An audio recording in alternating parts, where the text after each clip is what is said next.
बिस्मिल्लाहिर्रहमानिर्रहीम। अस्सलाम वालेकुम डियर स्टूडेंट्स, आज बेसिकली हमने डिस्कस करना है मेटलर्जी के हवाले से कुछ चीज़ें हमारी जो आज पिछली वीडियोस में हम डिस्कस करके आए हैं। तो पिछले लेक्चर को ही हम थोड़ा सा देख लेते हैं। हमने कहा था कि मेटलर्जिकल ऑपरेशन जो है उसके 3 बेसिक स्टेप्स होते हैं। पहला कंसंट्रेशन ऑफ ओर, जिसके हमने ग्रेविटी सेपरेशन, फ्रोथ फ्लोटेशन और इलेक्ट्रोमैग्नेटिक सेपरेशन को डिस्कस किया। फिर जब हमारे पास ओर आ जाती है तो उसमें से हमने मेटल सेपरेट करनी होती है और उसके लिए हमारे पास हेडिंग है एक्सट्रैक्शन ऑफ मेटल फ्रॉम ओर, और उसके लिए रोस्टिंग हमने डिस्कस किया, स्मेल्टिंग है और फिर बेसिमराइजेशन है। तो ये रोस्टिंग है जिसका लफ्जी मतलब होता है जलाना, कंबस्टन करना।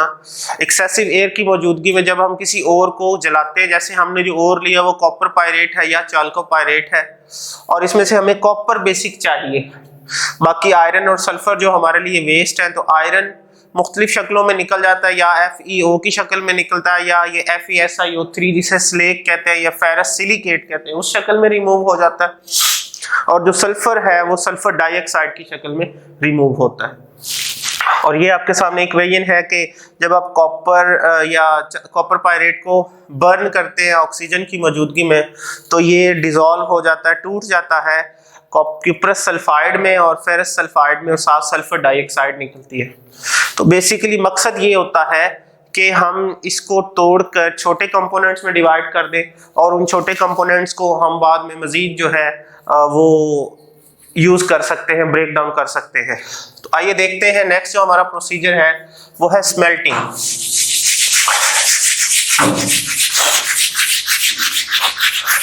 ये बेसिकली ब्लास्ट फर्नास के अंदर होता है, यानी एक ऐसी भट्टी होती है जिसमें बहुत शदीद आग लगाई जा सकती है, कंबस्टन का प्रोसेस हो सकता है। स्मेल्टिंग का लफ्जी मतलब भी जलाना ही होता है, ठीक है। और इसके लिए हमारे पास जो कंडीशन रिक्वायर्ड है वो कौन कौन सी है? पहली चीज एक्सेसिव एयर, और दूसरी हमें कोयला चाहिए कंबस्टन के लिए,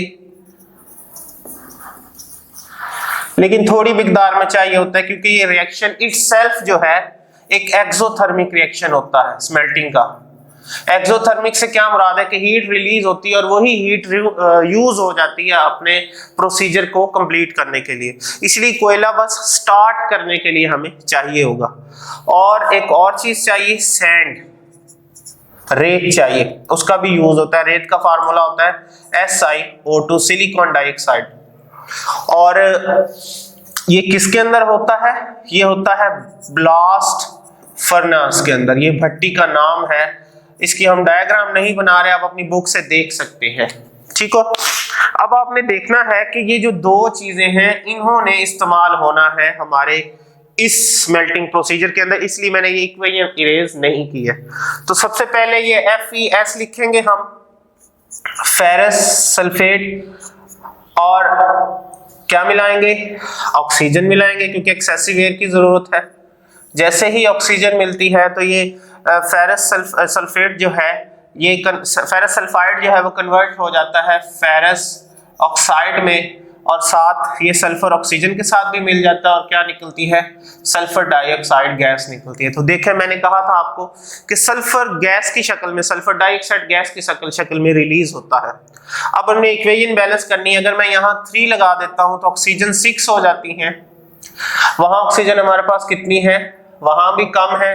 यहाँ 2 लगाता हूं और यहाँ 2 लगा देता हूं तो यहाँ भी 2 होगा। अब काउंट कर ले, 2 आयरन है, 2 आयरन, 2 सल्फर, 2 सल्फर, 6 ऑक्सीजन, और ये देखें 2 ऑक्सीजन ये और 4 ऑक्सीजन ये, 6 ऑक्सीजन हो गए। अब ये जो फेरस ऑक्साइड है ये बेसिकली रिएक्ट करता है जो अंदर रेत मौजूद है उसके साथ, सैंड के साथ, और ये एक कॉम्प्लेक्स कंपोनेंट बन जाता है, ये कंबाइन हो जाता है, और क्या बनता है? FeSiO3। और इसका नेम क्या है? स्लेग कहते हैं, और इसका केमिकल नेम क्या होगा? Ferrous silicate. तो अब आप देखें, इसमें चूंकि हमें कॉपर चाहिए इस प्रोसीजर के अंदर, हमें ये आयरन नहीं चाहिए, तो ये आयरन जो है ये रिलीज हो जाता है, खत्म हो जाता है। तो ये एक रिएक्शन होता है एक स्टेप के अंदर। दूसरे स्टेप में क्या होता है? हमारे पास ये FeS यहाँ यूज हुआ, अब है क्यूप्रस सल्फाइड। अब मैं ये इस इक्वेशन को इरेज कर देता हूँ, ये रोस्टिंग की इक्वेशन थी, ये अब हमें जरूरत नहीं है इसकी। और आप देख सकते हैं अब मैं लिखता हूँ जो सेकंड स्टेप है मेरे पास, क्यूप्रस सल्फाइड है, ये भी ऑक्सीजन के साथ मिलता है और फिर से क्या बननी है, क्यूप्रस ऑक्साइड बनना है और साथ सल्फर डाइऑक्साइड गैस रिलीज होगी। ये एरो का मतलब क्या है कि गैस रिलीज हो रही है। अब इसको भी बैलेंस करके देखना है, यहाँ कॉपर 2 है, यहाँ कॉपर 1 है, यहाँ 2 लगा देंगे।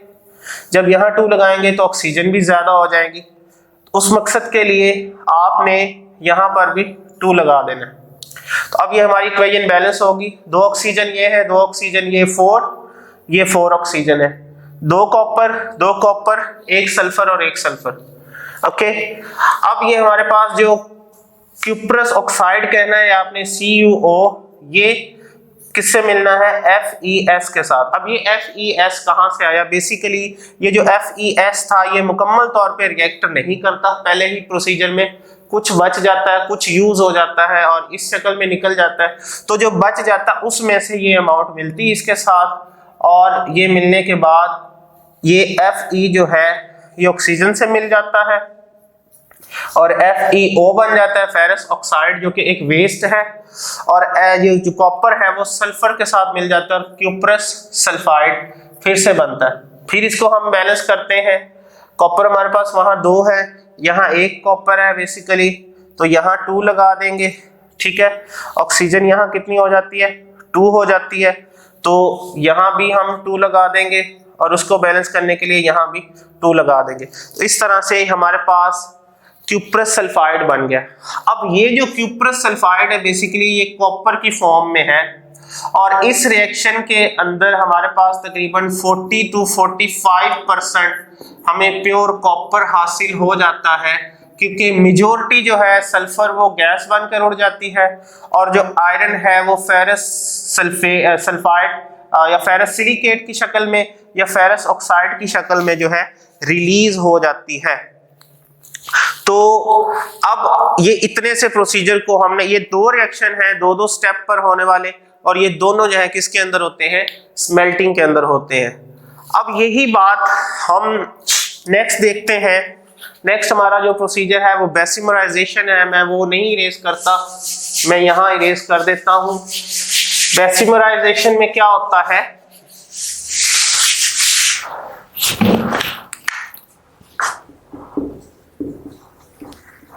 ये भी हमारा जो रिएक्शन है भट्टी के अंदर होता है, ठीक है। इसके लिए भी हमें सेम रिक्वायरमेंट्स चाहिए, सेम हमें ऑक्सीजन भी चाहिए, कोयला भी चाहिए, सैंड भी चाहिए और भट्टी भी चाहिए। और यहाँ से हमने ये निकालना है इस भट्टी से, और जो इजाफी और पड़ा होगा, अभी ये मुकम्मल खर्च नहीं हुआ, और पड़ा होगा फेरस सल्फेट, इन दोनों को लेकर यहाँ आना है, यानी FeS प्लस Cu2S, और इसका नाम क्या, इसको कंबाइंड फॉर्म में हम इसे मेटे कहते हैं, मेटे। तो ये मेटे उस भट्टी से निकालकर इस भट्टी में डाल देना। इस भट्टी में ये फिर से सेम रिएक्शन होगा, FeS जो है हमारा वो ऑक्सीजन के साथ रिएक्ट करेगा और FeO बन जाएगा, साथ सल्फर डाइऑक्साइड गैस रिलीज होगी, यहाँ 2 लगेगा, यहाँ 2, यहाँ 3 और यहाँ 2। ये जो FeO है फेरस ऑक्साइड है, ये सिलिकॉन डाइऑक्साइड के साथ रिएक्ट करेगा और FeSiO3 बन जाएगा, जिसका नाम क्या है, स्लेग। फिर से ये वेस्ट की शक्ल में निकल जाएगा। हमने मैक्सिमम आयरन निकालना है।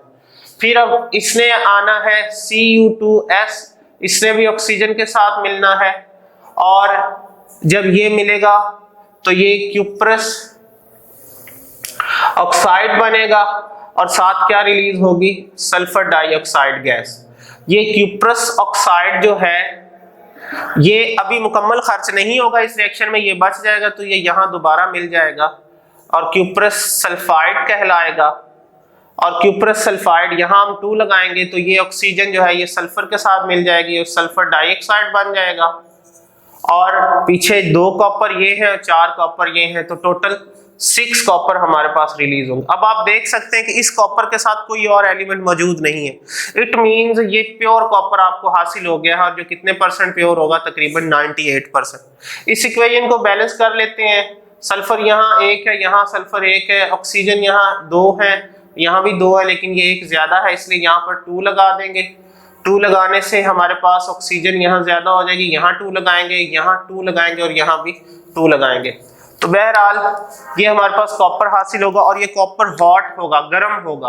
और किस शक्ल में हमें हासिल होगा? मोल्टन फॉर्म में। मोल्टन जो कॉपर हासिल होगा उसको हम इस भट्टी से जब नीचे उंडेल देंगे तो इसके अंदर ये कॉपर की लेयर है, इसके अंदर से सल्फर डाइऑक्साइड ये वाली जो है उड़ती हुई आपको महसूस होगी और उसके छोटे छोटे यहाँ पर स्पॉट्स रह जाएंगे, बबल्स रह जाएंगे, निशान रह जाएंगे। इन बबल्स को हम ब्लिस्टर का नाम देंगे। ब्लिस्टर का लफ्ज़ी मतलब होता है छाला। तो जिस तरह जख्म का निशान रह जाता है वैसे ये निशान रह जाएंगे सल्फर डाइऑक्साइड के। इसलिए ये जो हमें कॉपर हासिल होगा, प्योर कॉपर 98% प्योर कॉपर, इसका नाम क्या होगा? ब्लिस्टर कॉपर होगा। तो ये आपसे शॉर्ट क्वेश्चन में पूछा जाता है कि blister what is meant by blister copper. तो वो ब्लिस्टर कॉपर इसलिए कहते हैं क्योंकि ये इसके ऊपर ये सल्फर डाइऑक्साइड गैस के निकलते हुए के निशान मौजूद होते हैं। इस तरह से हमारे पास ये यहाँ पे 2 नहीं होगा, बेसिकली ये यहाँ 2 होगा, यहाँ बस सिंगल ऑक्सीजन लगेगी और यहाँ भी 2 होगा, यहाँ सिंगल ऑक्सीजन लगेगी। अब ये इक्वेशन हमारी बैलेंस हो गई है, यहाँ भी नहीं लगेगा, ठीक है, ये गलती से लग गया था 2। तो ये हमारा जो है रिएक्शन कंप्लीट हो गया। वो स्मेल्टिंग है, ये बेसिमराइजेशन है, एक ही तरह की भट्टियों में होता है और हम इनको भट्टियों को यूज करने के बाद अपने मटेरियल को निकाल लेते हैं। तो अगली वीडियो में हम ये जो 98% कॉपर हमें हासिल हुआ, अभी भी इसमें इम्प्योरिटीज हैं 2%, उसको कैसे निकाला जाता है ये देखेंगे। उस प्रोसीजर को हम रिफाइनिंग कहते हैं। वो नेक्स्ट वीडियो में होगा इंशाल्लाह। तब तक के लिए अपना ख्याल रखिएगा। अल्लाह हाफिज।